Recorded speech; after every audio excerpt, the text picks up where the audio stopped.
I want to thank you for being here, and I want you to understand that going out the gate, if you walk away understanding only one thing about me, and that is I don't wish to offend anyone, but Thomas Jefferson, I think I've got a little too much mic. Thomas Jefferson said, "I shiver when I think that God is just. I shiver for my country when I reflect on the fact that God is just." That's a very powerful statement. Because what he meant and what he was saying is that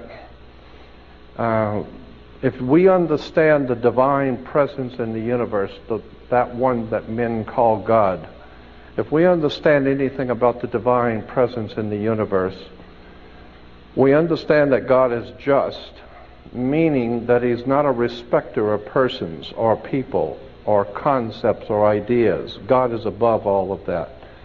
The divine presence in the universe I have the highest of respect for. But I also understand that God can be very cold, very crass. You break the law, what goes around comes around. You may be a wonderful person, you may be very sincere, you may have done wonderful things, you break the law, and what goes around comes around. There's no escaping divine retribution, period, because it's impersonal. It is totally impersonal. If you jump off a building, you're going to get your comeuppance quickly. If you do something against your friend, your family, your wife, your husband, or whatever, it may take a couple of weeks for it to come back to you. It may take a month or two. But whatever it is you put out there will come back. Bet on it. And that's why Thomas Jefferson said, "I fear more for my country when I realize that God is just."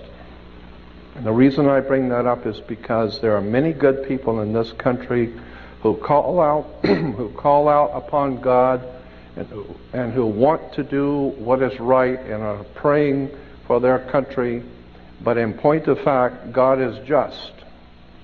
And unless and until you are doing what is right before divine universe, before the divine, unless of course you understand that truth stands on its own and truth does not need to be validated by ignorance. Whatever is true, it's true. And if you back away from it, that's your problem. God doesn't, there's no playing sides. So consequently, I feel that what I do, I'm looking for the real truth. I'm looking for the real truth that's out there, like Maxwell says. And I have come to discover that when it is that you think that you have a good understanding of something, you need to go back and do your homework because you probably don't have it yet. And every time I found that I thought I had it all nailed down, Anthony was right. I've been doing what I do almost of my life. 42 years I have been involving myself in the research of the occult and the dark side of the world. Occult simply means hidden, those things which are hidden. And I've been involved in researching and studying and living with the occult world for some 42 years. And something I have learned is that when you think you know it all, you haven't got any of it. And when you think you've got it all figured out, no, there's one higher than the high one who looks on and you don't have it yet. And that's why humility is the first thing that we need to have when we're deciding and when we're thinking about godly or spiritual things, is humility. Because as one teacher of mine once said, and I've had some very, very brilliant people in my life to help me, and this one teacher said that if you can tell an audience something about God so that the whole audience can understand it, then that will prove conclusively that you don't know anything. Because any pea-sized, ignorant, ill-informed, unread brain like yours cannot represent the divine presence in the universe. We do not know the hand of God. All we do know is that whatever you do comes back to you. There are certain immutable laws in the universe. And unless and until you are prepared to look at the whole truth, nothing but the truth, and wherever it may go, whoever it may lead to, if you want to look the other way or if you want to play favorites, then somewhere along the line you're going to find out you're messing with divine justice. So the point I want to make here is that too many times we have been led to understand and told things which are not true, but which are uncomfortable to confront. And consequently, we have been led into believing that the judicial system, we have educational system, judicial system. Incidentally, the word system comes from a Latin word. The Latins in Rome, the ancient Romans called their sewer the system. And this is where we get our word today, the system. Yeah. So we have an educational system and a judicial system, and consequently, that's where we are, is in a sewer. Now, if we understand that government is corrupt, and God knows now even the most ignorant among this nation are finally waking up to the fact that the whole thing is corrupt. If we understand that government is corrupt, banks are corrupt, our law enforcement are corrupt, there's virtually no institution, our educational systems, no institutions in this country are above taking money under the table and looking the other way, and it's become a way of life, and soon it will be for America a way of death. Now, once you understand that the entire system we're living under is corrupt and filled with lies and deception, and now the best thing you could do if you're a politician is just kind of keep things going, just kind of keep paying people off and hoping everything will come out all right tomorrow. And little by little by little, what goes around comes around, and we are facing a terrible time of judgment, I believe, by the divine forces in the universe, which men have called God. I don't know what God is, but I know what He isn't. One of my teachers once said, you can't make God do anything He doesn't want to, and if He's going to do something, you can't stop Him. So consequently, since you can't influence it one way or the other, you should get in tune with the divine force of the universe and go with the flow. And that's what I believe, and that's what I've been trying to do all of my life. Just go with the flow and find out where the facts lead you. Because the more you begin to investigate what we think we understand, where we came from, what we think we're doing, the more you begin to see we've been lied to. We've been lied to by every institution. What makes you think for 1 minute that the religious institution is the only one that's never been touched? You can bet your bottom dollar that the religious institutions of this world are at the bottom of the dirt. The religious institutions in this world are put there by the same people who gave you your government, your corrupt education. The Knights Templars who set up your international banking cartels in the 12th, 13th, and 14th century are the same people that gave you educational institutions, colleges. Where do we get the word college? College comes from the collegia, the Latin Roman college of cardinals. I could go on for hours just giving you examples. When you graduate, you come out with a square mortarboard, a black square mortarboard. What's all that about? Black square mortarboards. It has to do with the planet Saturn.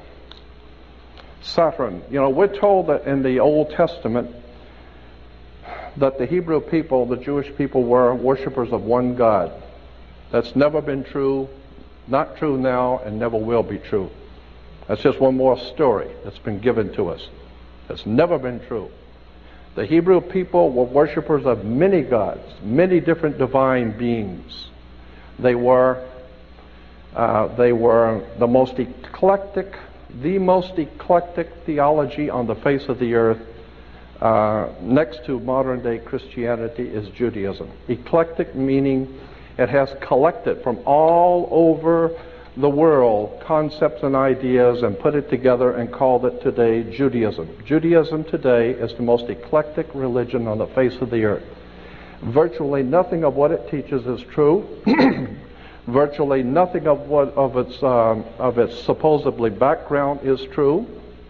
And consequently, the world is filled with violence, bloodshed, or disorder. Good people are dying. There are children who are starving. Our world is in trouble. And people are calling out to God for protection. People are calling out to God to help our nation, and never realizing for one moment that the divine presence in the universe not listening. Why? Because you have your own concepts of whatever you think is true, whatever you believe to be true, but you have never confronted the real truth. The real truth is that the people who are in power, who put this system together, have been in power for thousands of years. This has been going on from day one. I have the highest of respect for the Bible. Anyone who knows me knows I read it and study it all the time. But I'm also well aware that there are encoded messages. The rabbis will tell you that in the Old Testament is filled with encoded messages. I believe that Christianity is probably the most powerful encoded message the world's ever had. It's one of the oldest messages in the world, and I believe that the Christian teachings in the original scriptural understanding is the most important, volatile story the world's ever known. And it's sitting right in front of you, and most people don't even see it. It is an encoded story. And unfortunately, too many people who are ill-informed, unread, and who have not spent 42 years looking at theology accept what they read in the New Testament and in the Old Testament as actual history, when in point of fact, it is not actual history. There is a message behind the message.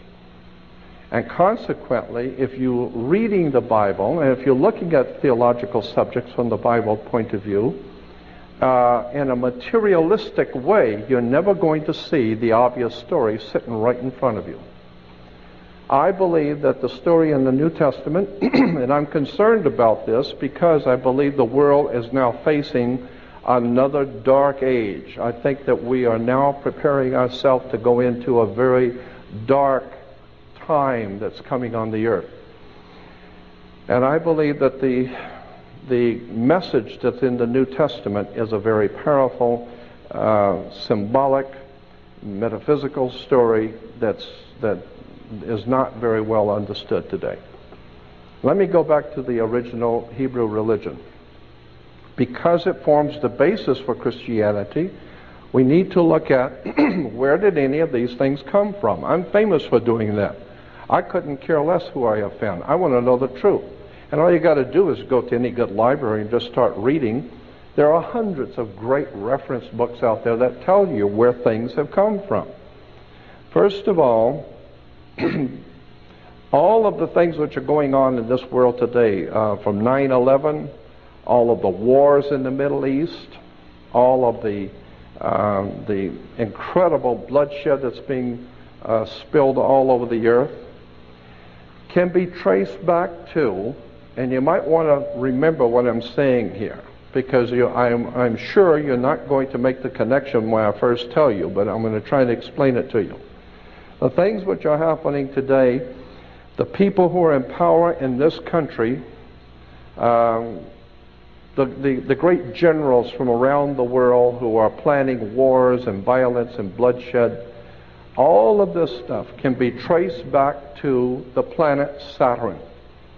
Saturn is a very, very pivotal, important concept in theology and religion. And most people have never been told any of this and have no knowledge of it at all. But the planet Saturn is very important in world affairs, in theology.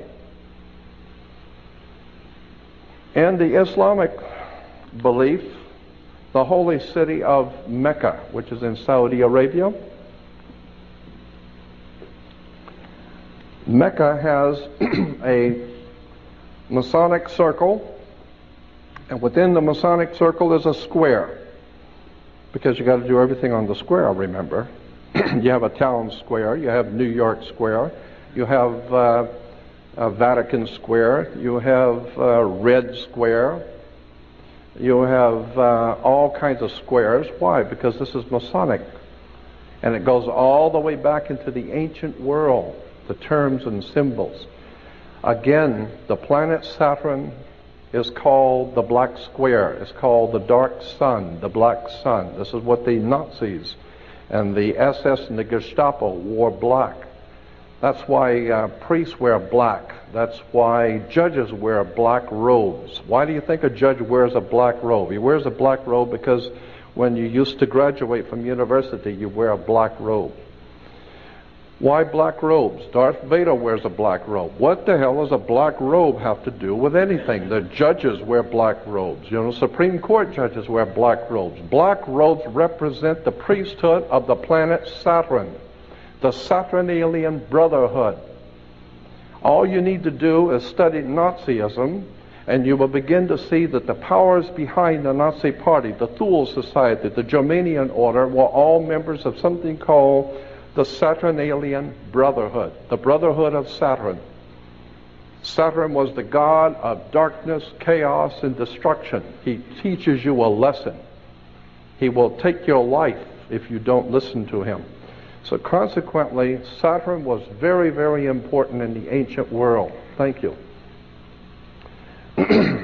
Saturn's name, incidentally, in the old Phoenician ancient Canaanite religion, in the Middle East, the old Phoenician Canaanite worship of the planet Saturn was the most important god of all the ancient world, was the planet Saturn, and his symbol, long before the Hebrews were ever in Canaan, the symbol in Canaan for the planet Saturn was a six-pointed star. Today we call that star the Star of David. There was no Star of David. It's the Star of Saturn. All of the Jewish reference books, all the Encyclopedia Judaica, you go to the synagogue, go up into Mulholland Drive, up to the Jewish University and spend 3 weeks there and look up Saturn. You'll find out that 98% of all Judaism is a worship of the planet Saturn. Better wake up and understand where this stuff comes from. Because if there is a God in heaven, if there is a divine presence in the universe that demands righteousness and justice, then you're going to have to rethink what we believe and where we're going and what the world is all about, because for the last 2,000 years we haven't done too well. Logic alone should tell you that when Jews were being marched into concentration camps, they were praying obviously to their God for protection and for help. There was no help coming. Christians have been praying to God to help this nation, to protect their family, and evil grows and multiplies each day. And the more Christians pray, the more evil the pervasiveness becomes. And the reason why is because we are not in tune with the universal God force. We're not in tune with the truth. We're in tune with what we've been told is the truth. We understand that thing that we've been told about government, that we have to pay your taxes because that's the law. You think, what law? Where is there a law that says that? Well, it's in there somewhere. No. Where is the law? And then you find out, well, it was just a lie. The whole thing was a lie. The whole thing is a sham. Well, the same thing is true in our theological thinking. The reason why I'm bringing this subject up is because I feel it's important now in the year 2002, because I think that very soon we're going to experience some pretty dynamic spiritual things are going to begin to happen on the earth, because I do not believe that the divine presence in the universe that men have called God is going to allow this to go on much longer. But the way history has always shown us is that when God moves, theologically speaking, when God moves, people die. And consequently, I think that we are coming to a point where we're going to be in serious trouble, and that's why I want to help my fellow man to become spiritually prepared for what's coming. And the only way you're going to do that is understand where things come from and begin to appreciate we've been misled again. I have tons of videos, of slides I'd like to show, but there's so many things I want to talk about too. Let me get back to the planet Saturn. Saturn was referred to, as I said, its symbol was the six-pointed star. Today we call it the Star of David. Saturn was referred to as El, E-L. El was the god Saturn in the old Phoenician Canaanite system. And consequently, anyone that promoted the worship of El is where we get the word elder. You become an elder because you were worshiping El. And when you worship El and become an elder, then how did you get to be an elder? You got elected. So therefore we have elections. Now that you have been elected to be an elder, now you are one of the elites. Why? Because now you have moved up, like in an elevator. You are now moved up in society. Consequently, it's all money. It's all manipulation and exploitation coming out of Phoenicia, Canaan. It goes back to the old Sumerian, Babylonian systems of words and terms and symbols and emblems that have been used to manipulate the whole human race. Because our masters don't give a damn about you or your family or your destiny with God. All they care about is what they have always cared about, and that's controlling the whole damn world. And consequently, if anything's going to happen in this country to turn it around, we're going to need a renaissance, an intellectual, spiritual renaissance. Because you can't do it with arms. Adolf Hitler rose to power the same way George Bush did. It's the simple Mickey Mouse routine that it works every time. I'm ashamed of this country, and I'm ashamed of the people who call themselves Americans who drive around with a damn silly-ass flag on their car and not even realize that's not an American flag. All you got to do is do your homework. You find out that is a United States flag. And it's not even an original United States flag, because an original United States flag has these stripes going vertical, not horizontal. But who the hell knows that? Who cares? I mean, we just put a flag on your car and drive around like a fool. It is a disgrace. Somewhere along the line, we're going to discover we've been had, if we haven't already figured it out. I want to show you how the planet Saturn, the Saturnalian Brotherhood, the worship of the planet Saturn. Saturn's color was black. The black, each one of the gods and each one of the planets were associated with a different color. Green was associated with Venus, and that's why today in Islamic countries today you will see all of their flags and harlotry in Islamic world are in green. And you'll see the crescent with the star. Many people think the crescent is the crescent of the moon, but it is not. According to the actual research documents, the crescent on the Islamic flags is the crescent of the planet Venus. And the star represents Venus.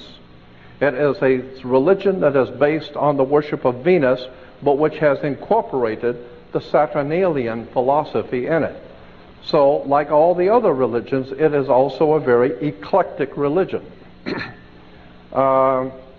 We hear that God's name is Yahweh. Let me tell you something about Yahweh. I mean, I've spent 42 years looking at this stuff, and as far as I'm concerned, I'm amazed at how many people don't even begin to know what these words mean. Yahweh is not the name of God. Yahweh in Hebrew is an expressive term. It's expressing something. It's describing something. It's not a formal name of God. Yahweh in Hebrew simply means, and the best way to explain what the word means is to take a garden hose and hold the end of it, turn on the water, and you feel the pressure building up. When you release the hose, it's a release of pressure.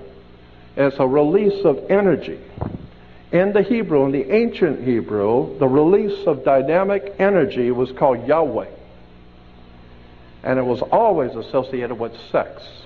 It's the building up of the sexual urge and the releasing of sex in the sex act was referred to in the ancient Phoenician Canaanite system as being one with Yahweh, the explosion of divine creativity. That's why our Jewish physicists have told us the universe came into existence by a big bang.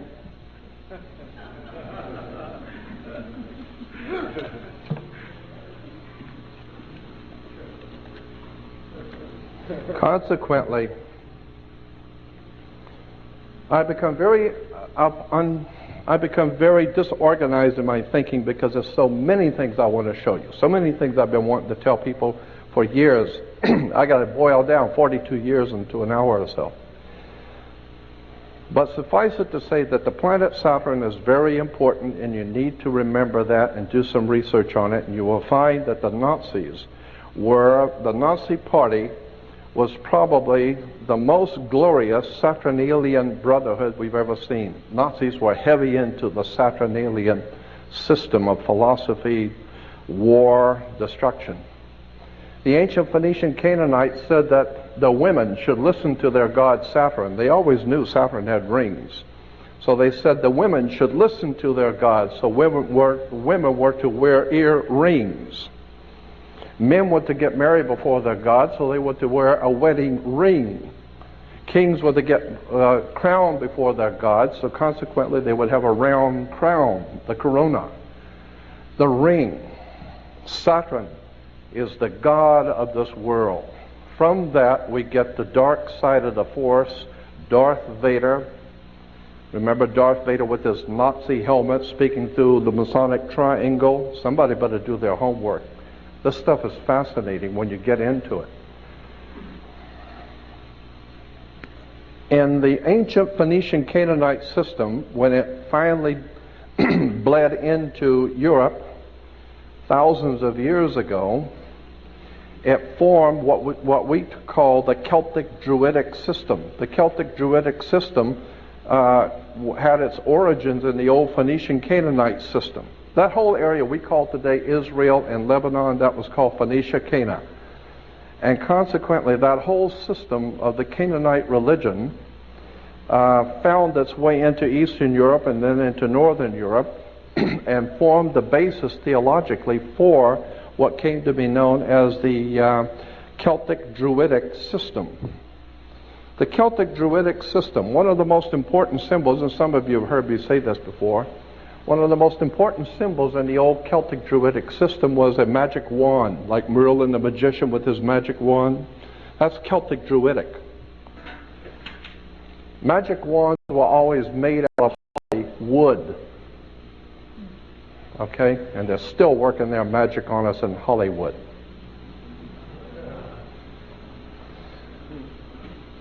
The system that we are under is the most manipulating, exploiting system that's ever been put together. But I'll tell you one thing. The Steven Spielbergs and the George Lucases and the Michael Eisners and all the guys that run the entertainment world, all of them are many things, but stupid is not one of them. These guys are Class A, top of the line intellectuals. They know the name of the tune. They know exactly how to manipulate your thinking. They have something called programmed music. And you go in and most people never think when they go to a movie or watch a television show. They never think about it. Who writes scripts? Scripts are written by scriptwriters. Scriptwriters scribble scripts. And consequently, the scribbling scriptwriters were called scribes. So when Jesus denounces the Pharisees and the scribes were the people who scribbled scripts. And consequently, the religious writers of the day, those who wrote all of those glorious religious writings, were all the scribes. They're being paid money by the system to write all of their silly little scribes, all of their silly little stuff that the masters wanted. Why do you think the King James Version is called the authorized version of the Bible? It's the one King James authorized. He didn't authorize you to go doing too much research on your own. You get your head cut off. Consequently, we go back to Yahweh. I mean, have you ever wondered why we call God the Father? You ever thought about that? I mean, women, some of the women's liberals were saying could be a God the Mother, you know. I don't know. But the point being is that why do we call God the Father? It's because of rain. Rain is why we call God the Father. Because in the old ancient Hindu, if you go back into the old Sanskrit writings of the ancient Hindu religion, you will find that the divine presence of God, the Most High, was referred to in their language, in the old Sanskrit language of India. God was referred to as rain, R-A-I-N, rain. And consequently, the idea was that the earth was our mother, Mother Nature, Mother Earth. And Mother Nature gets impregnated with God's, the Father's, sacred fluid that comes and falls on the earth and impregnates Mother Nature, because everything grows. And so once a year, there was a celebration in Phoenicia, Cana, when the spring rains would come. And consequently, the Phoenician Canaanites knew that the rains were coming and to bring a whole new life to the earth. So consequently, they had a celebration of spring, and it was called the marriage feast of Cana. The marriage feast of Cana. And this is in the Bible. As I said, that there are many things in the scriptures that are hidden right in front of you. And if you don't know what they mean, you don't know where they came from, you'd be surprised when you begin to look at where these stories come from. The whole idea of the marriage feast of Cana was Mother Earth, Mother Nature asked God's Son, our risen Savior, and of course the Son is your risen Savior. As a matter of fact, if it don't come up, we're dead. So consequently, the Son was our risen Savior, and so Mother Earth asked God's Son to draw water. The water is drawn by the Son, so it can grow, it can fall on the grapes, and the grapes can be made into wine, so it changes water into wine. And this goes back to the old ancient Phoenician Canaanite, and even the Jewish rabbis will tell you that. Consequently, there are symbols and ideas and concepts in government which are put there purposely to mislead you. There are symbols and ideas in all of our systems purposely to mislead you. And I'm saying that even the theological basis for what we think we're doing has also been misled. And until such time as we get it right, we're never going to have that divine protection that the universe offers you when you're doing it right. And again, what I do is not to offend anyone, but I want to show you how these things have crept into our modern day society. Our international banking cartels, which control, finance, and organize and direct all of this corruption, wars, and bloodshed, and we're all well aware of that, but most people don't know that international banking cartels go back to the Vatican. The Vatican, as far back as the 5th, 6th, and 7th century, was the power of Europe. The Vatican dominated Europe, and Europe dominated the world. Even the Uniform Commercial Code, the international banking codes of the world, are based on Vatican canon law. I mean, that's why when you walk into a courtroom, why do you have to go to court? Does anybody ever wonder why you go to court? I mean, you play basketball on a court, and you play tennis on a court. The whole idea in a court is to put the ball back in the other guy's court. That's right. It's just a game. Back and forth, they're throwing the ball back at each other, and the judge is there wearing a black robe. Black because of the planet Saturn. Saturn was the god of banking. That's why the judge sits on the bench. Look it up. Look up the word bench. You will find the word bench is a Latin word for a bank. So the judge rules for the bank. He don't care who's going to win or lose. Somebody's going to pay. And he's going to get paid. What does he care? Okay? So consequently, the judge rules for the bank. He sits on the bench. The whole idea is you're in court to play ball back on the court. How do you play tennis on a court? You play with a racket. Why? Because the whole thing is a racket. They're using terms and symbols and emblems. And they're playing on you. You know, a lot of people think, well, these are just play on words. Don't bet on it. We have something called the California criminal justice system. Criminal justice? Not American justice system. not the people's justice system. It is the California criminal justice system. You think that's by chance?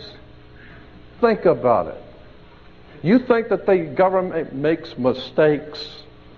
The only mistake is that you're thinking that they're making mistakes. These guys know what they're doing. When they say criminal justice, they know what they're talking about. The criminals are in charge of the justice. That's why it's a criminal justice system. Okay? The mafia runs this town. I personally know that. Los Angeles is run by the mob. If you don't think so, they got their own license tags. The mafia has its own license tag that the police department does not touch. They see a mafia license tag, they do not touch it. I'm not going to get into that. But I can tell you that the mafia and the mob runs this country. And the Catholic Church is behind the mob. Period. My mother had an uncle when I was growing up as a child. I only remember him faintly because I was very little, who worked in the Vatican Secretary of State's office. He was not clergy, he was civilian.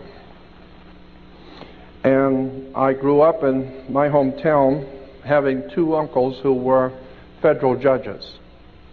My great-grandfather was a senator from the state of Florida, a very powerful man, and he died in office because they couldn't get rid of him. Why? Because he was mobbed, and everybody knew it. My Uncle Joe Valenzino used to come over every now and then with his big cigar and sit, and my father used to tell me, don't you ever, ever ask Uncle Joe what he does for a living.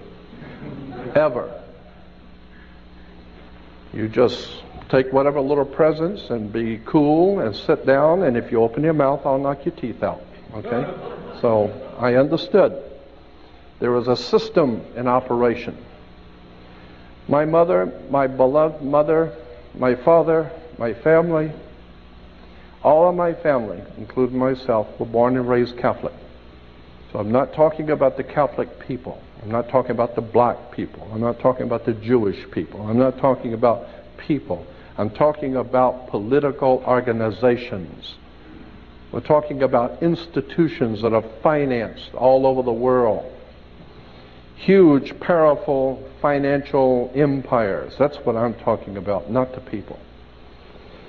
So I grew up understanding that there was a whole system in operation, and I decided at the ripe old age of 18, when I left home to come to California, I wanted to be on my own and do my own thinking. And I started out immediately collecting and reading books on Nazism, the communist movement, the philosophies, all the different occult sciences.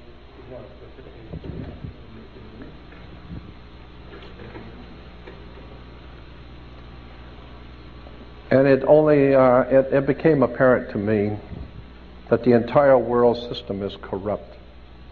So what we have today on the world scene, we call them world governments and United Nations with all the different governments represented. In point of fact, what we're seeing is gang wars. We got the Crips and the Bloods and the East Side Gang and the West Side and this group and that group. And today we call them nations. No, they're only gangs. They're all corrupt, money-grubbing. And so consequently, what goes around comes around. And we're seeing the complete breakdown of law and order around the world, and I believe that there is a divine retribution coming, and this is what I'm trying to do, is make people aware that do not put your faith and trust in man in whom there is no salvation. Do not look to your religious institutions for any spirituality. They don't have any. I don't care what it is, they don't have it.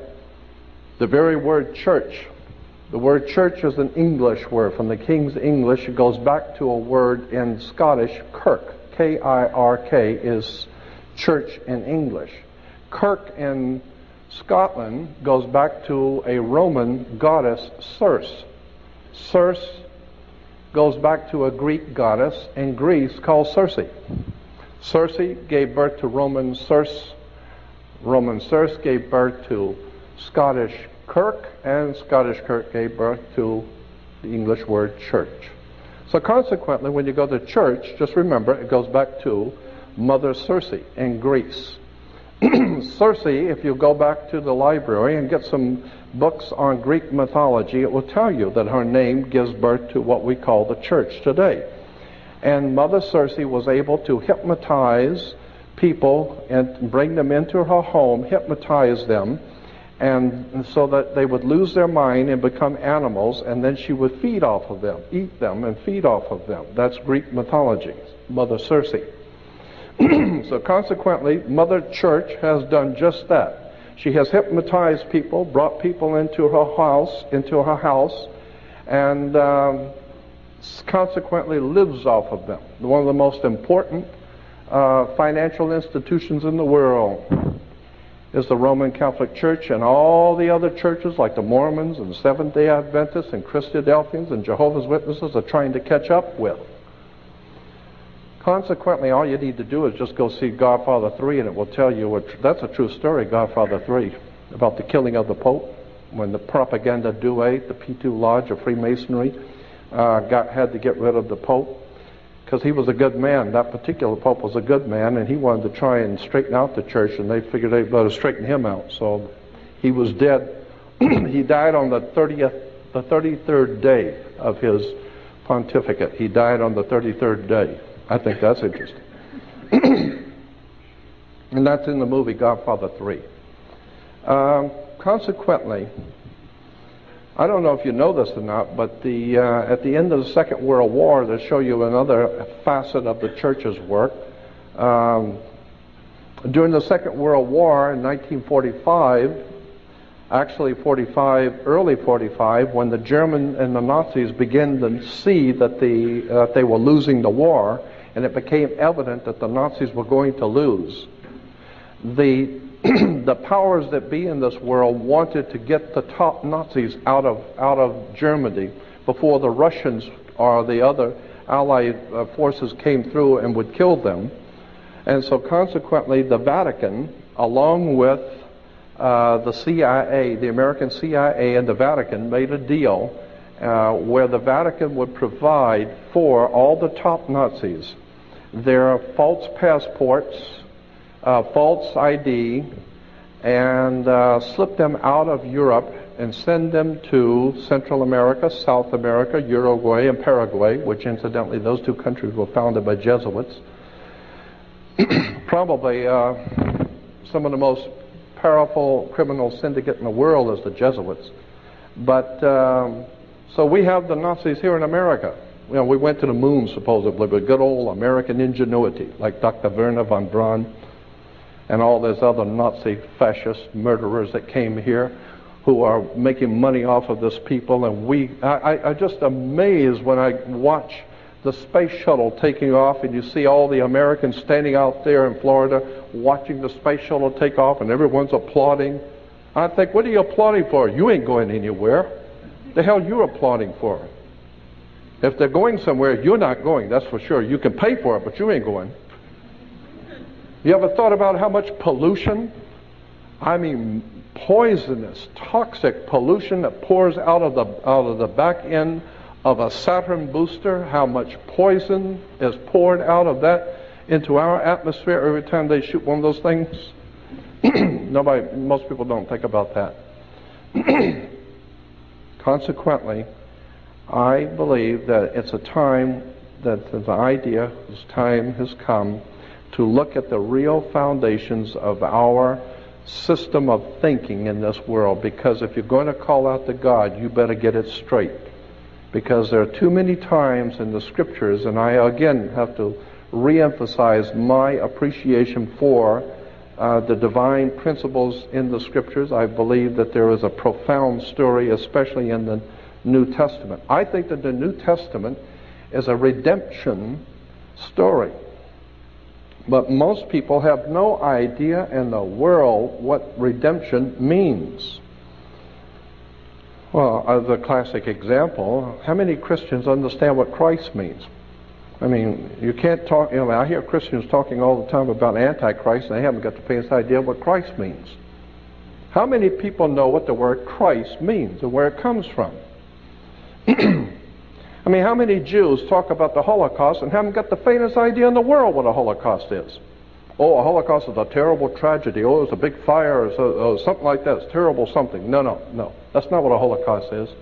A Holocaust, according to the actual research documents, means a sacrificial, ritualistic burnt offering. When Cain and Abel in the Bible offered up a sacrifice to God, the word in the Hebrew Bible is they offered up their holocaust to God. So a holocaust is a ritualistic, sacrificial, burnt offering. Get it right. Why did the Jewish leaders in this country and around the world use the term Holocaust? Very interesting. I think that they are not telling us the whole story. Consequently, as I said, how many Christians use the word Antichrist and don't even know what the word Christ means? Christ comes from Christos. Christos in Greek means oil. That's why you have Pillsbury cooking oil called Crisco. Crisco is Christo. Christo is Christ. So Jesus Christ is Jesus the oil. I mean, that's what it means. Jesus oil. Okay? You say, well, Jesus, why? Well, because Jesus was the anointed. When you always become anointed with oil. The kings in Israel were always anointed with holy oil, so they became anointed. You know what the word anointed means in Hebrew? I don't want to get into that right now. Basically, anointing comes from the word sex.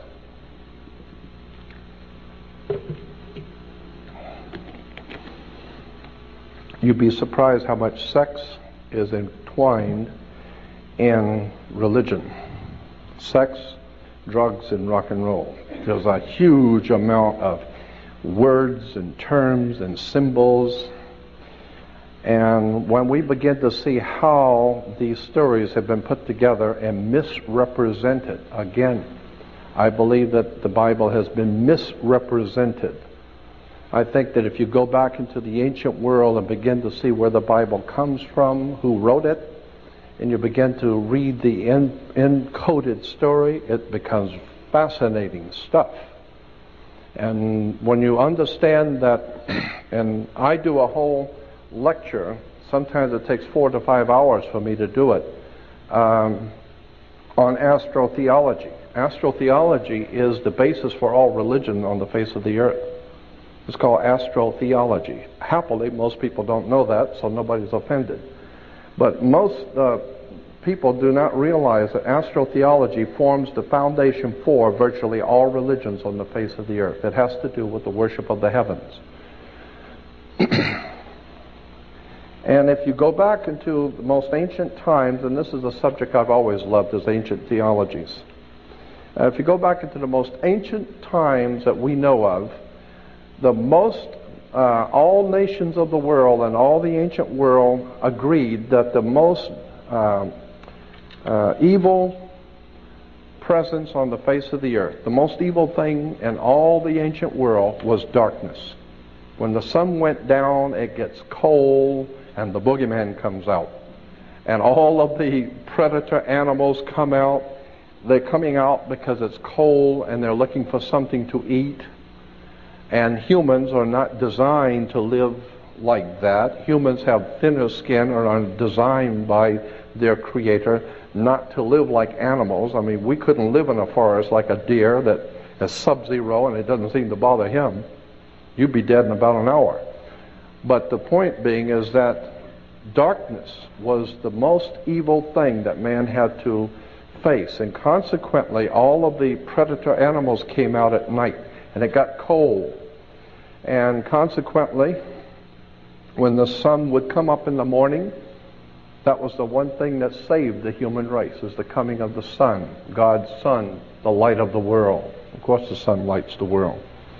And the sun doesn't belong to China or Africa or anybody else, it belongs to God. So it was God's Son, our risen Savior. And of course the sun is your Savior, because if it don't come up, we're dead. But once you understand the concepts and ideas, then you begin to question, why did Judas go out and kiss Jesus? The scripture, you know how in the scripture talks about Judas went out and kissed Jesus? First of all, many Christians think Judas went out and kissed Jesus to identify him. Logic alone would tell you that's not true, if you just think about it. I mean, in a little Mickey Mouse town, and where Jesus would have been living, in a little small, it's not Chicago, it's a little small town, and even the Romans back in Rome knew who Jesus was, so everybody knows who he is, everybody knows what he's doing.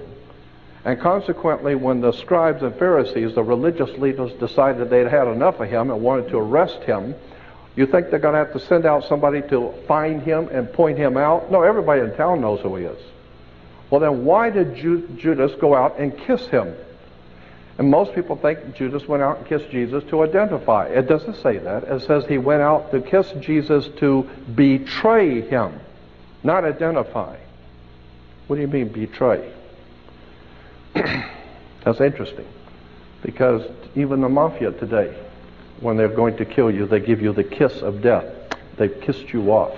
Why? Because in the old ancient world, when a scorpion bites you, the scorpions in the Middle East have two stingers, one on top of the other. And when they bite you, they leave a cut in your skin that looks just like a human lips, looks just like lips. And consequently, the ancient people said that you just got the kiss of death. He just kissed you off, okay? And consequently, that's what Judas was doing, giving him the kiss of death. Why? It has to do with astrotheology. Very interesting stuff. Now, I could talk all night on this stuff because I love it, but I wanted to show you a few, because I believe that seeing things are a lot more impressive than just hearing me talk. If you remember Indiana Jones and the Last Crusade, Indiana Jones and the Raiders of the Lost Ark. First of all, when Indiana Jones is going out to look for the Lost Ark, we're talking about the Ark of the Covenant. Where's the first place he goes to? He goes to Tibet. Now, why would you go to Tibet if you're looking for the Hebrew Lost Ark of the Covenant? Well, it's because Tibet has something very, very important connected to that symbol of the Ark of the Covenant. You better go back and look at the Buddhists and the Tibetans to understand the Ark of the Covenant, period. Second, where does he go? Once he goes to Tibet, who does he find up in Tibet looking for the Lost Ark if it isn't a Nazi? And consequently, where did they go from there? He goes directly to the Holy Land to look for the Lost Ark of the Covenant. No, he goes to Egypt. Why Egypt? It's because Steven Spielberg has many things, but stupid ain't one of them. He goes to Egypt because the whole idea of the Lost Ark is Egyptian, not Hebrew. 1,000 years before Hebrews were ever in the area called Egypt, the Egyptians had something called the Ark of the Contract. The Ark of the Contract, which I will show you, the Ark of the Contract was a box with two angels' wings, with wings over it, and it was an Egyptian symbol, and it symbolized a contract that the pharaohs had made with the gods who came down here from Sirius, from the ancient star system of Sirius. They were called, and Sirius is called the dog star. And consequently, you take dog, D-O-G, and turn it around for us, it becomes God. G-O-D is dog spelled backwards. It goes back to Sirius, the dog star. It goes back to Anubis in the Egyptian. So that the Ark of the Contract became known as the Ark of the Covenant. No, it's the Ark of the Contract, and it was 1,000 years before Hebrews ever had it. Consequently, when you understand our symbolism in theology and religion, you come to find out that we have been sold a bill of goods on so much. And why do you have these institutions that the religion, philosophy, politics, all of these systems are institutions which are being financed, organized, and directed by the people who mean to put you into bonds and chains. God has created all of the animals to be free. He created everything. God who has created all things. Freedom is the one thing that you see everywhere, except for man. And consequently, the real freedom in man is up here. Consequently, the old Hiram Man, one of the first governors of the state of California, Hiram Man said, I think it was Hiram Man that said, When no man is safe, when freedom fails, the best men rot in filthy jails, while those who cried, appease, appease, are hung by those they tried to please.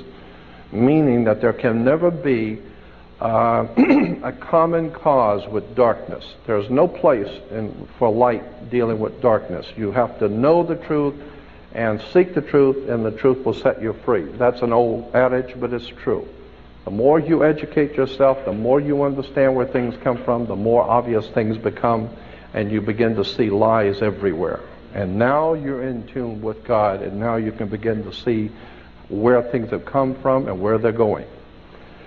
Let me show you a few slides, because I got tons of them, and you don't have to put that in right now. No, I just got that just in case something were to happen. Okay. So let's assume that it's not going to. Never assume anything. Yeah, I know that. The last time I did, I was wrong. Okay, look, let me just give you some examples of the kind of thing I'm talking about, that things that we see every day and we don't realize where they've come from.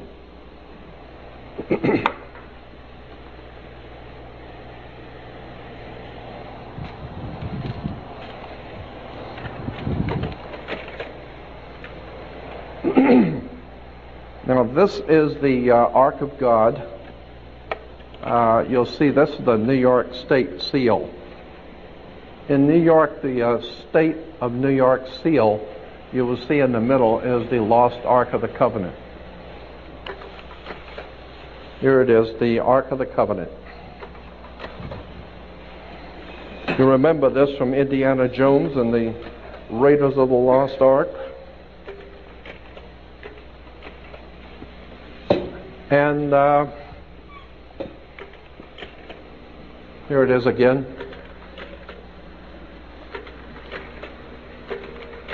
Incidentally, the ark, the box itself represented the female, the ability to give life.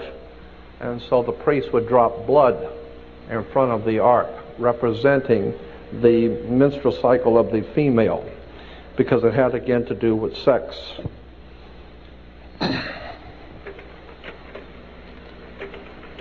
So we see bringing the Ark of the Covenant, okay? Now, from Smith's Bible Dictionary, we're given to understand that the box with the handles and the angel's wings, etc. Smith's Bible Dictionary. In Smith's Bible Dictionary, you look up the word ark. Thought I had a larger. Anyway, the word was adopted from the Egyptian. There's an Egyptian ark. It goes on to say that the ark was a ark of the contract in Egypt, which was copied later by the Hebrews and called the Ark of the Covenant. Here's a dictionary of the Bible, another one, and there again, you look up the word ark and it will tell you it was an Egyptian ark. The Egyptians had and came up with the idea of a sacred ark. There is the ark that was found in King Tutankhamun's tomb, when they found the tomb of King Tut. There is King Tutankhamun's ark that was found in his tomb. Here it is again. You will see the Egyptians carrying the ark. Again, you will see at the top left, they're carrying the Holy Ark. This is the Egyptian, not Hebrew. This is 1,000 years before Hebrews were ever even near Egypt. They had the lost Ark. Now, here's an interesting, well, wait a minute. I'm getting ahead of myself because I want to jump around a little bit. On that first one, I'm not going to go through all of these. I want to jump around a little bit. I just wanted to show you that to give you an example of the ark. Now, the next one. The next one is Solomon's temple. We're told about King Solomon's temple. Incidentally, there was no King Solomon. So don't look for King Solomon in history, because there was no King Solomon. It's the word Sol, Om, On. S-O-L is the sun in Latin. In Latin, the word sun is S-O-L, Sol. And in the Hindu priest of the sun, they call the sun Om. Remember the priest of Om? They chant Om. And On is the city of the sun. The Greeks call it Heliopolis. It's called Heliopolis to this day. But the Egyptians, Heliopolis means the city of the sun. The city of the sun, Heliopolis in Greek, was originally called in the Egyptian On. Look it up in any dictionary, O-N. That's why when you walk into a room, you flip a switch on, because On was the city of the sun in Egypt. So the three words for the sun in the three esoteric languages of the world is Sol, Om, and On, Solomon. In Sol, Om, On's temple, you will see the Temple of Solomon. The word here used for the, this is the word used for any oily substance in the Old Testament in the Hebrew is shemen or semen. Strong's Bible Concordance has it saying, it is very suggestive of the old Hebraic writings, that when we find the oil of anointing for phallic pillars, priests and kings, was called semen. The word used by the Romans and our medical men for the fluid of the male. Consequently, this is where we get the word Christos, the oil. Now, here is a ground plan for the Temple of Solomon, Solomon's Temple. And now we're hearing so much about how the fraternities are wanting to, in the Middle East, want to rebuild Solomon's Temple. Well, you better look at this, because it's not what you think it is. Solomon's Temple. There's the ground plan for the temple. Now, if you look at Solomon's Temple, it had two pillars at the gate, at the entrance. It was Jachin and Boaz. Jachin and Boaz, look at the ground plan for Solomon's Temple. Here's what it really is. You'll see the male phallic, and it's within the female. So the whole Temple of Solomon, the holy is the male phallic, and the most holy is the head of the penis, and it goes into the female, which is called the Temple of Solomon, the Temple of Life. And consequently, Solomon's Temple was merely a representation of the sex act. Now here we have, down at the bottom it's showing the same thing. So this is why you will find on churches a big phallic. So when you drive by churches, you see these things, they're called colonnades. Colonnade. Incidentally, that's why Colin Powell, ABC News about a year ago, said, it was interesting, they said Colin Powell, his actual real name was Collins Powell. Collins Powell. But all the politicians around Washington, D.C. thought he was so full of it, they call him Colin Powell. That's where he gets it, Colin Powell. And that is a representation of the male phallic, and it's on a church. Again, this is why you priests have to go to a seminary.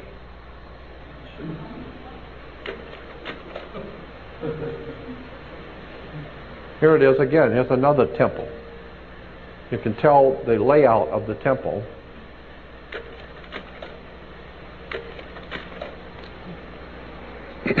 No, that's not Bill Clinton. This is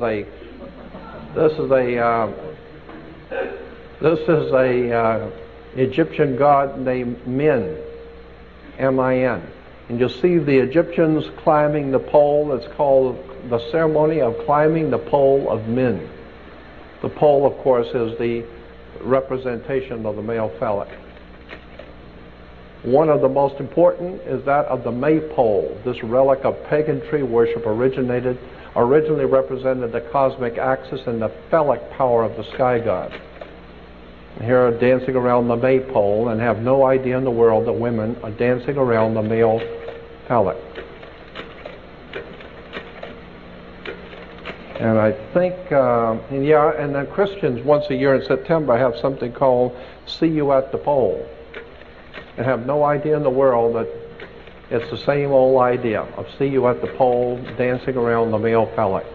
These are called scepters of power. These are symbols of male power. Yeah, that's what it means. So when you see these symbols in their hands, it represents the dominance of the world by the male sexual principle. Okay?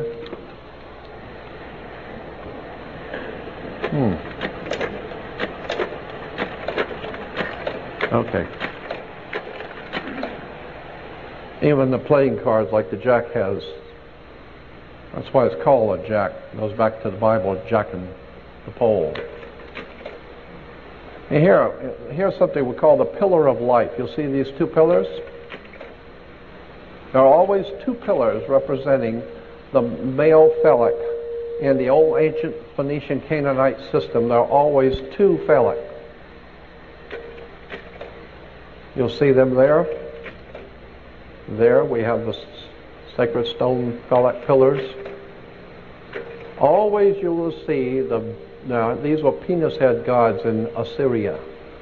There were always two of them. In India, in Japan, in Rome,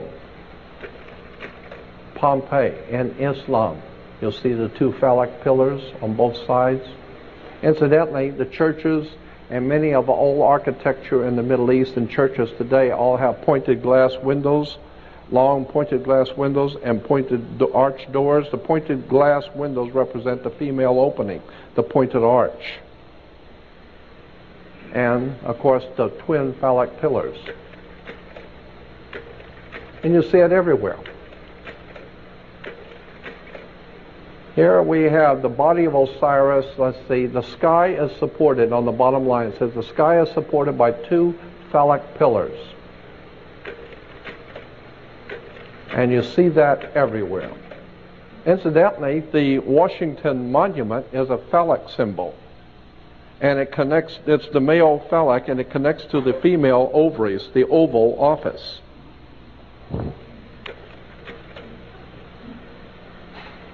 The Egyptian idea, the Egyptian convention of twin phallic pillars at the temple gate was copied by the temple at Jerusalem, where the right pillar was named Jachin, God makes him firm, and the left pillar was named Boaz, eagerness and strength. What are we talking about? Jachin makes him firm, and eagerness and strength? That's in the Bible, 1 Kings. Temple of Solomon represented sex, period. And there are the temple, there it is again. You'll see the temple and the two phallic pillars and Solomon's temple. There they are, Jachin and Boaz. Two male phallic pillars in front of the temple. Incidentally, that's where the word temple comes from. The house of God, or the house of El, a temp El. The house of El, the house of the god of Saturn, the temp El. And on all the temp Els, you always had the twin phallic pillars.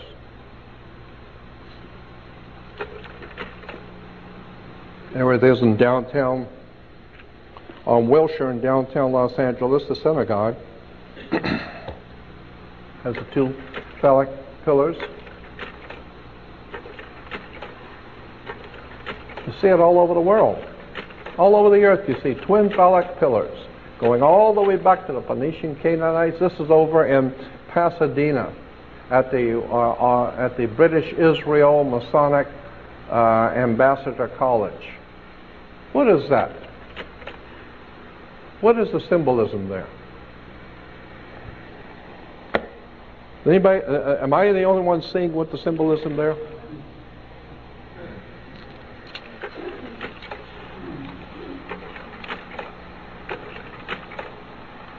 There's the king with this phallic symbol on both sides of the... Now, pipes were also, the musical instruments, both flute and reed pipes, had a place in primitive fertility rites owing to this phallic appearance. And the second line goes on to say singles and double pipes, among other instruments, are depicted in the Mesopotamian art from the 3rd century millennium. And then it was also adopted into Christian theology. So pipes were, where does it show that it was a phallic? Yeah, the 3rd line down on the pipe. As a symbol of male sexuality, it occurs in Greco-Roman and Renaissance art.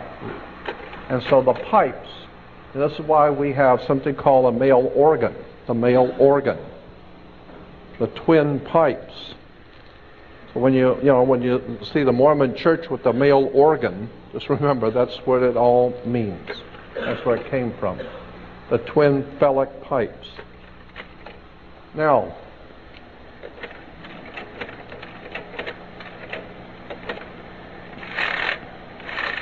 enough of that is enough. We're going to the next one. Again, while I'm doing this, is I'm showing you how things we think we understand and we're used to seeing never even occurred to you what these things mean. Let's see. This one goes from 27. All right. Okay. As far back as the ancient petroglyphs with the sun symbol, this is from the Bronze Age. This goes back thousands of years. You will see carved on stones in Russia and all over Europe as an interesting symbol. It's the symbol of the sun, petroglyphs with the sun symbol. So that's an ancient, going back to the Bronze Age. You will see this ancient sun symbol. This is the Nordic sun symbol. The cross on the circle. This is why, incidentally, you drive by churches today. You'll see many churches have the big cross and a circle in the middle. The circle in the middle is the sun that dies on the cross of the zodiac between north, east, south, and west. Incidentally, if you take north, east, west, and south, that spells news. Anything that happens in the world is news. North, east, west, and south. Anyway, let's go on with this. Here it is again. The old ancient prehistoric symbol of the sun. Going back to the old Phoenician Canaanites, this is Sumerian. Sumerians actually had the same symbol. The Buddhists and the Hindus in India have the symbol. The Aztecs and the Mayas had it. It's everywhere. The cross in the middle of a circle. One of the oldest symbols in the world for the sun. This is in Iraq. This is in Jerusalem. This is in a synagogue in Jerusalem. Here it is again.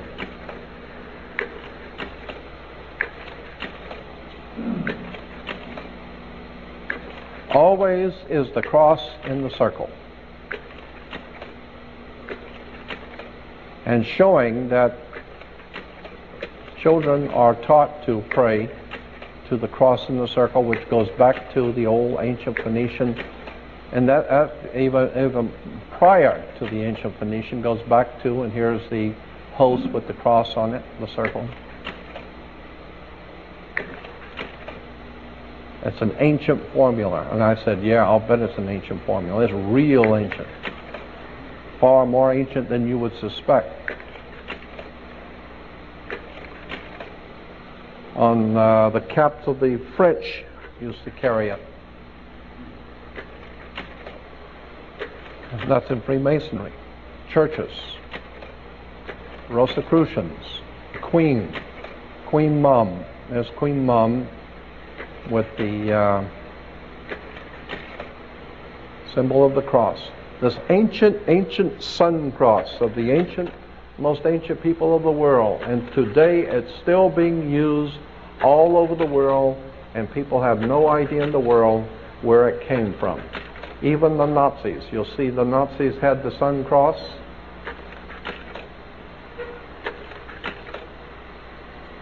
Nazis with their sun cross.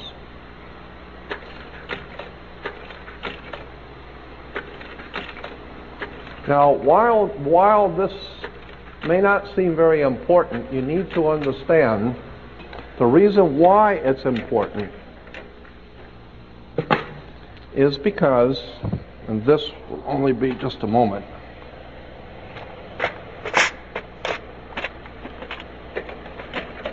even the Pope wears the sun cross.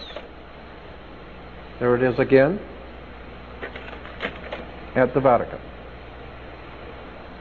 You need to ask yourself, how come the old ancient petroglyph from thousands and thousands, probably anywhere from 10 to 15,000 years ago, the old prehistoric world marked the symbol of the sun as a... It's the same way that it is now at the Vatican. Is there a message here or what?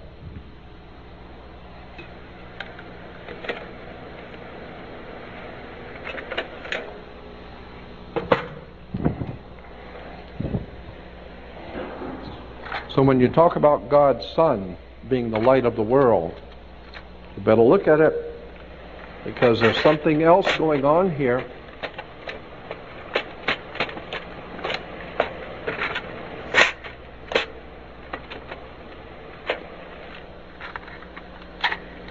Oh, I'm sorry.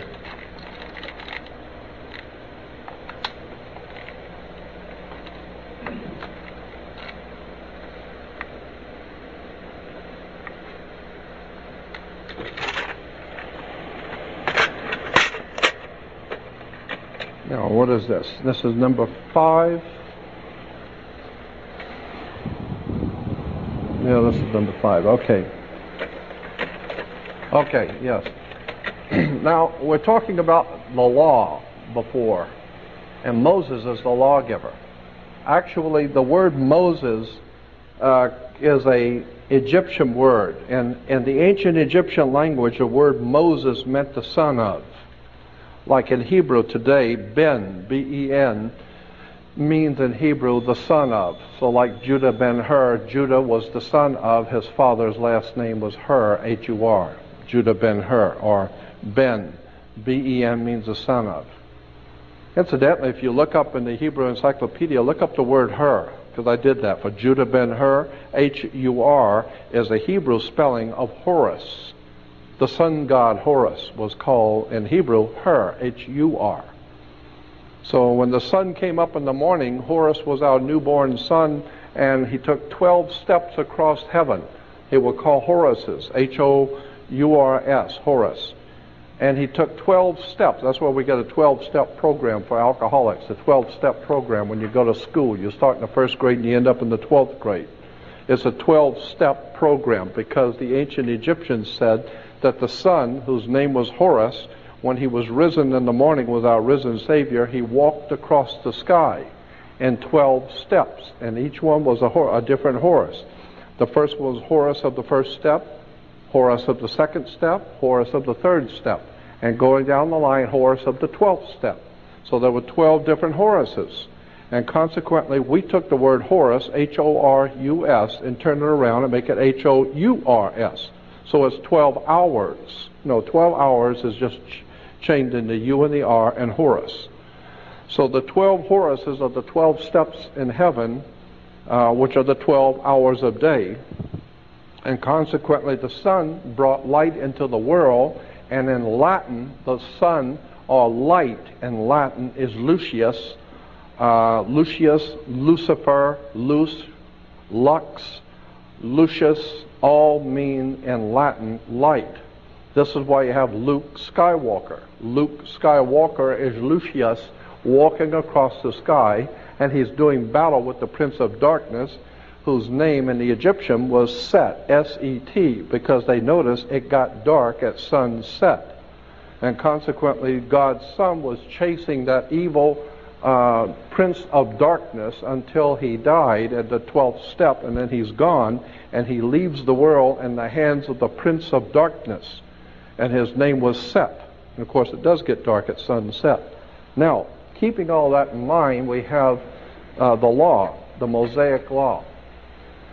Volcanoes are very important now in this in the Mosaic Law. A lot of people don't know the connection between a volcano and the Mosaic Law. Well, let me show you. Volcanoes, like any other impressive and fearful aspect of nature, volcanoes have been the object of worship for human beings in the earliest Stone Age. Yet the original Yahweh seems to have begun as a volcano god also. Mount Sinai, incidentally, the moon god in the old Phoenician Canaanite system, the moon god in Cana was called Sin, S-I-N. That was the name of the moon god. And in the ancient Phoenician Canaanite language, which we today call Hebrew, Hebrew is actually the Phoenician Canaanite language. The word for a mountain is Ai. And the ancient Phoenician Canaanite, Ai was a word for the mountain. So the mountain of the moon god was Sin, and the mountain is Ai. So they put it together and becomes Sinai. Mount Sinai is nothing more than the mountain of the moon god, which, I don't care. If you think that's holy, fine. But there's nothing holy in Israel. There ain't never been nothing holy in Israel. There's nothing holy in Rome. There's nothing holy in Salt Lake City. There's nothing holy in Rome. And there sure as hell is nothing holy in Mecca. All of this is a play on words and terms, and that's why you can call out to God, and all the nations of the world can call out to the divine to protect you and to protect your country, and there's no protection coming.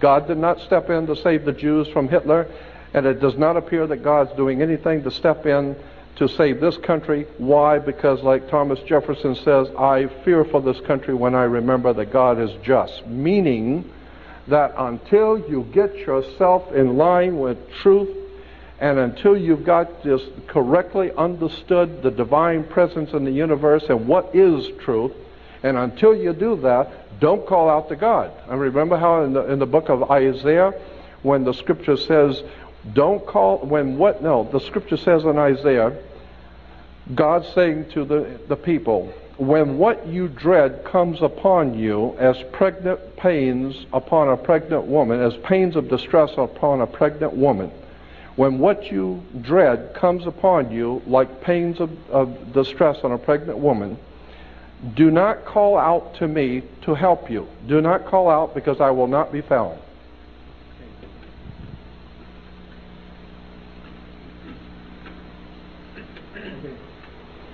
Quite simply meaning, until you get your theology and your life in tune with the divine universe and that divine universal God force in the universe, until you start getting yourself in tune with the real truth of who God is and who created this universe and how it all came into being, until you're ready to do that, don't call out to God for anything. Because God is going to do whatever He's going to do, but just make sure you don't get in the way, thinking that you're doing something wonderful, and come to find out, no, you're part of the problem. You haven't done your homework. And that's what I've been telling people for years. I'm not trying to criticize anybody. I'm telling you, do your homework. Because I am totally convinced that there is a very powerful divine presence in the universe that I myself refer to as God. I don't know what God is, but I know what He isn't. And consequently, I have a high respect for that divine presence in the universe, and I think we need to get in tune with it, because that's the only thing that's going to save us. Our leaders are not leaders, they're misleaders. Yet the original Yahweh seems to have begun as a volcano god. Mount Sinai, where Moses encountered him, was the seat of a Midianite god who formerly had dwelt in the volcano. He was also identified, Yahweh was also identified with the local moon god Sin, after whom the mountain was named. The appearance of Yahweh as a pillar of cloud by day and a pillar of fire by night certainly suggests a volcano spirit. The Bible says in Exodus that Yahweh appeared as a pillar of cloud by day and a pillar of fire by night. That's true. There's the holy mountain with the pillar of cloud by day and a pillar of fire by night. Here we have Israel at Sinai dedicated itself to Yahweh. And what do you see? Does that look like a volcano to you? Here's another one. Jehovah led the sons of Israel to a mountain named Sinai in the desert. He gave them his law. Does that look like a volcano to you? The magnificence of Yahweh. These are just some scriptures talking about the volcano God. I'm going to go past these quotes. These are all quoting from the Bible how Jehovah was the fire. Oh, here it is again. Now this is in the Bible. Thunder is called in Hebrew kolath, voices, for it is considered the voice of God. Thunder is called voices, for it is considered the voice of God. So when you hear that Moses went up into the mountain and heard the voice of God, I can imagine. And he came down with his face glowing. I would respectfully suggest that the whole mountain is glowing. I could see why your face would be glowing if you were going up on the side of a volcano. Lightning can be symbolized by an arrow, obviously. Here in the Bible, in Job 37, under Job 38, but this is actually the footnotes for Job 37, it says, the storm, the clouds are God's tent, gathered as the thunder or the voice of Yahweh roars. They descend and God shoots the arrows of his lightning. Later, and it's called the mist. In the Hebrew Targums, is literally the mist is his smoke, his thunderbolts. The linear correct translation in Hebrew is God thunders wonderfully with his voice. So we're talking about lightning and thunder. Here it is again, Mount Sinai. Look like a volcano to you? Here's the children of Israel running away. Incidentally, why do we call them, why do we say that, the children of Israel? Why do we say that, children of Israel, when our children are called kids? Kids are baby goats. You have kids. They're called the children of Israel. We have kids.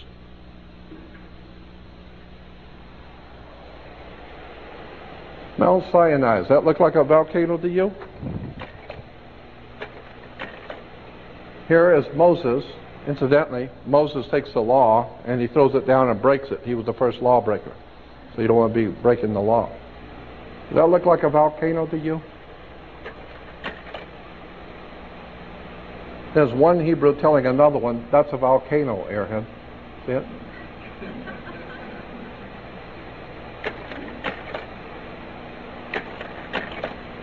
There's Moses up in the volcano.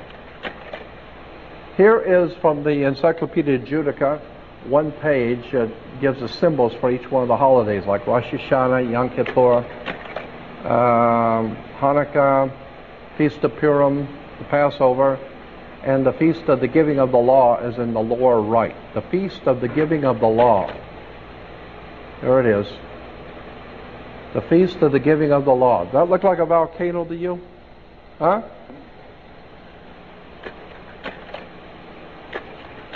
Now, here's part two, and if you know where I'm going with this, don't comment. Let me go there. Because a lot of you will jump ahead and know where I'm going with this. The word volcano comes from the Latin volcano god Vulcan, or Vulcanus, derived from the old Cretan deity Vulcanus. Very important.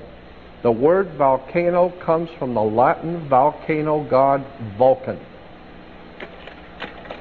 Here is Vulcan, the volcano god, with his lightning bolts. Now, part two. In the Hebrew tradition, you have something called the benediction. Now, the Pope, when he blesses, makes the sign of the cross. But in the Hebrew, the rabbis bless the congregation, which is called the benediction symbol. And so the benediction has been used, the benediction or the blessing. Here, the Pentateuch scroll crown with the hands raised in a priestly blessing. Here in downtown Los Angeles, you will see the Hebrew priest giving the priestly blessing. This is called, and here, indeed the Lord is high, and yet he looks upon the lowly, and you will see the priestly blessing. Again, the black robe for the planet Saturn and Yahweh connected to the volcano god Vulcan. And this is why Mr. Spock is a Vulcan. The rabbi and missed the spot. It's all Jewish religion, Hollywood, sex, drugs, and rock and roll. And the Gentiles just love it. Can't get enough of Hollywood. Can't get enough of it. And that's why God has withheld his protection from our nation.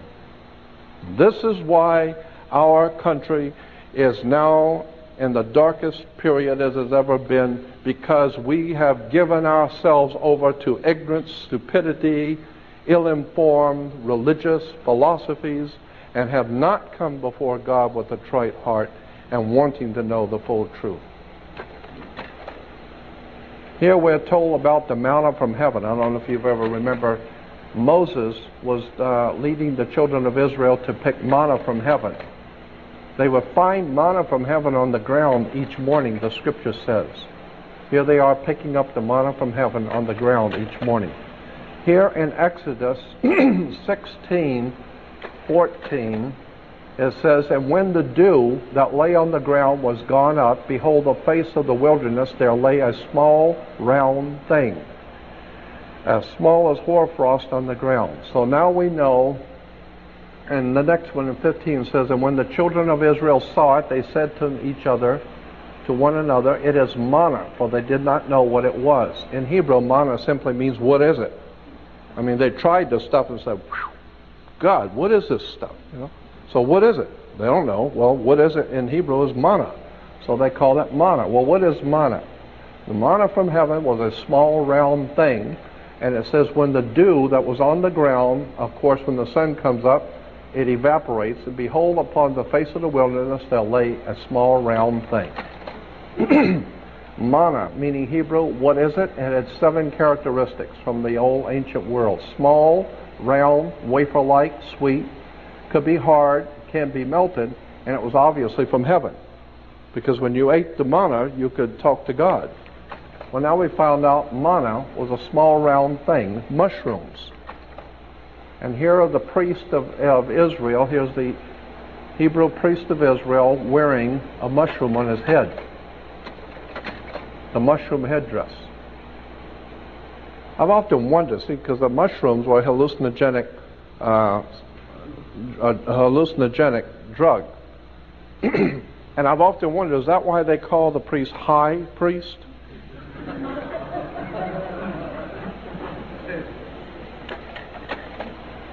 The sacred mushroom, the key to the door of eternity, the search for the sacred plant of the ancients, used to send the mind to another world and into the future.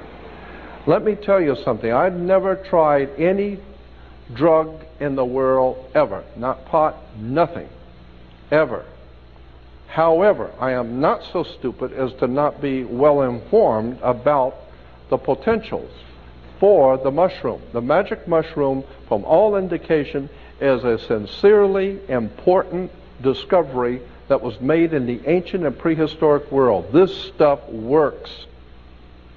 The magic mushroom and other hallucinogenic drugs like that do something to the electromagnetic forces in the brain to open up your mind and open up your spirit to all kinds of profound things that you're just totally not aware of.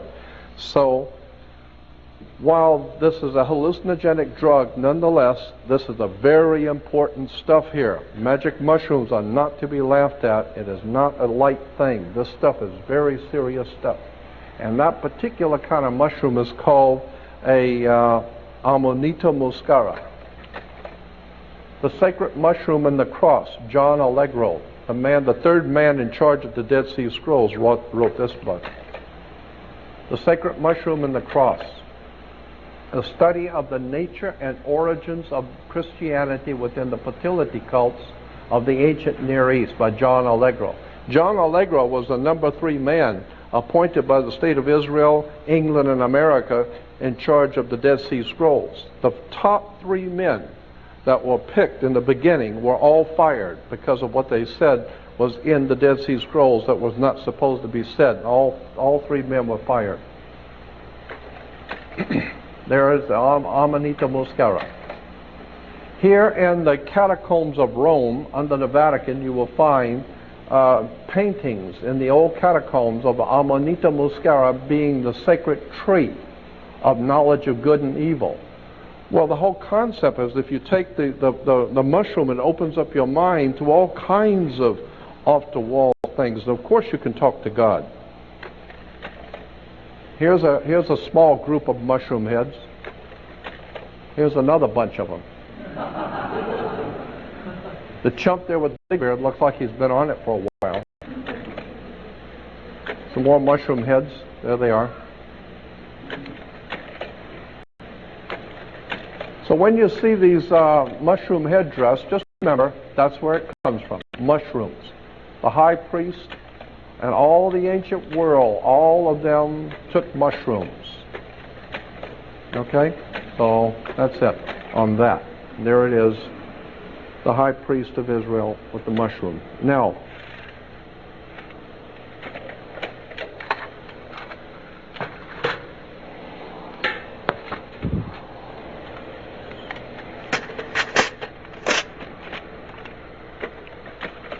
okay. Here you will see the headdress. The Pope's headdress is called the Pope's mitre. The word mitre comes from the word in the Catholic Encyclopedia, the word mitre for the Pope's headdress. Mitre comes from the word Mithra, because Mithra was the god of Rome before the Vatican became the Vatican. Mithraism was the worship that was going on in the Roman Empire. Now, the headdress is called the Pope's mitre. A lot of people do not know where that headdress came from. It actually goes back to the Hebrew, because here's an old wood carving picture of Christ before Caiaphas, the Hebrew judge, and Jesus is being brought before Caiaphas. And you will see on Caiaphas the papal headdress. And incidentally, you'll see that moon in front of the headdress. That's the symbol of the moon god, Sin. This is why today you can still go to what is called a synagogue. Synagogue is the mountain of the moon god Sin, Sin-Ai, or synagogue. But again, the headdress is Hebrew. Why?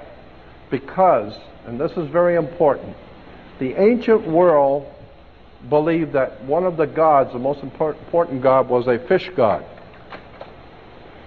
And remember Amos and Andy with king fish? Yeah, the fish god. This is why today even Christians still have fish on the car. It goes back to the old ancient Phoenician, Canaanite, Babylonian fish god, Dagon. Dagon, the fish god. Most Christians driving around with fish on their cars have no idea in the world why they got a fish with a symbol. It goes back to the fish god Dagon. This is in the old Assyrian system. He was called Anis, the fish god. The Assyrian again, Dagon, the chief god of the Philistines was Dagon, from which we get Dragon. Dagon, the fish god. You'll see he's wearing the fish on his head. Here are the priests of Dagon. This is why the Pope wears, you see, the fish head.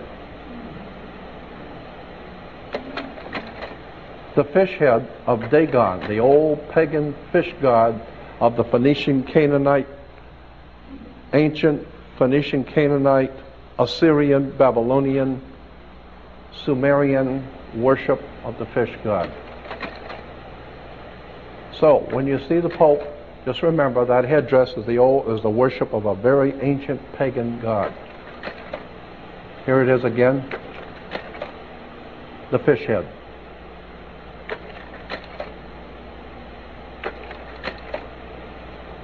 Here are the black robes. Why black robes? Why black squares? The black robe is the black robe of the planet Saturn. Again, here are the judges all swearing allegiance in Nazi Hitler.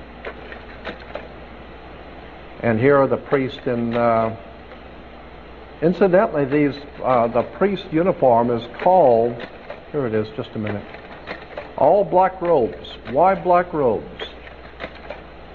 Darth Vader wears a black robe. Yeah. Devil worshippers wear black robes.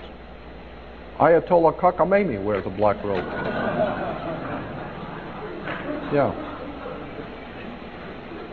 Yeah, Omar Gaddafi wears one too. There they are. Some of the most bloodletting murderers the world has ever seen. The Order of the Garter. In England, you will see Churchill on the lower right. It's called the Order of the Garter. The black robes. A very, very extremely powerful secret society in England called the Order of the Garter. Many people think it's like a woman's garter. No, it was the guards who guarded the powers in England. They guard the powers. They are like a mafia, underworld organization. A very powerful secret society with the black robes and the red strips. The red represents the same thing as the red, the scarlet-colored wild beast of Revelation. Red is very important. Also wearing an old ancient symbol of the cross.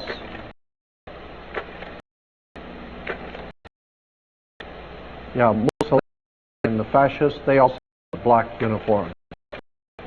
This particular uniform, this particular robe, the priest wears a Geneva robe. The reason why Geneva robe is because the Vatican has dominated Europe for some 2,000 years, and Europe has dominated the world, and therefore international maritime admiralty law, the law of international links, is based on Vatican canon law. This is why the Vatican has a Swiss guard. The Swiss guard the Pope. Why? Because it's symbolic. The Switzerland, which is the home of international banking, is guarding the Pope because he's the boss of all bosses. Michael Corleone goes to the Pope, right? Mafia bows before the Pope. International drug traders bow before the Pope. The Pope is probably one of the most fierce, diabolical people the world has ever known. I know. I was born and raised Catholic. I listened to my uncles who were federal judges. I listened to my Uncle Joe. I listened to the people I've read and studied for 42 years. The Vatican is a symbol of world criminal, world empire. And if the Protestants think that they have protested against Rome and gotten something cleaner and better, you've got another thing coming, because 99% of Protestantism came directly out of the Vatican Catholic Church, and neither one of them are worth a damn before God. Somebody had better start doing their homework and understanding that we have been misled away from the true and divine presence in the universe that men have called God. And I am totally committed to trying to help people to learn and see how these symbols have been foisted on us and we didn't even know it.